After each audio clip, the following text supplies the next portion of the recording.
It was a dark and stormy night in the small town of Intercourse, Pennsylvania. The only sound was the rain pattering against the windows of the old houses, but even that couldn't drown out the feeling of unease that had settled over the town. For weeks, people had been reporting strange occurrences, objects moving on their own, strange whispers in the night, and sightings of something lurking in the shadows. No one knew what to make of it until one day, a group of teenagers decided to investigate. They wandered into the woods just outside of town, where the trees grew tall and the shadows seemed to stretch on forever. As they walked deeper into the forest, they could feel the air growing colder and the sounds of the town fading away. Suddenly, they stumbled upon an old abandoned cabin. It was small and dilapidated, with vines and weeds growing over the roof and walls.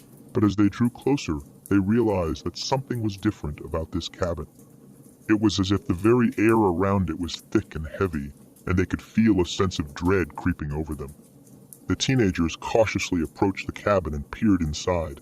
What they saw made their blood run cold. The walls were covered in strange markings and symbols, and the air was filled with a sickly sweet smell. But worst of all was the figure crouched in the corner, a creature unlike anything they had ever seen before.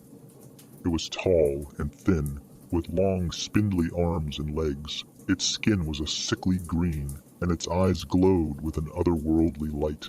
Its face was twisted into a grotesque grin, and it seemed to be studying the teenagers with a malevolent gaze. They tried to run, but the creature was too fast. It chased them through the woods, its long limbs moving with a fluid grace that defied human biology.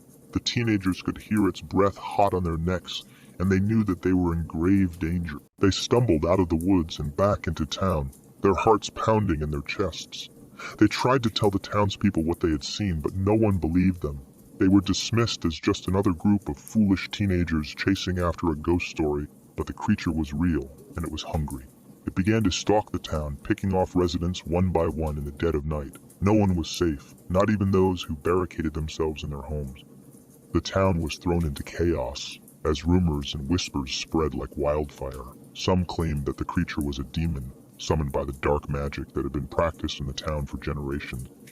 Others whispered that it was an alien, come from some far-off planet to harvest human souls. No one knew for sure what the creature was or how to stop it. But one thing was certain, it was getting stronger, and more people were falling victim to its twisted hunger. In the end, it was a small group of survivors who finally put an end to the creature's reign of terror. Armed with nothing but their courage and determination, they tracked the creature to its lair deep in the woods and waged a desperate battle against it.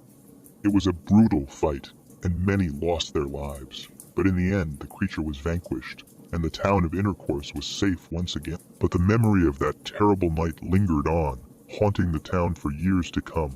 Some claimed that they could still see the creature lurking in the shadows, waiting for its chance to strike again. And even those who didn't believe in ghosts couldn't shake the feeling that something otherworldly had come to their town, leaving a dark and chilling mark on Pennsylvania forever.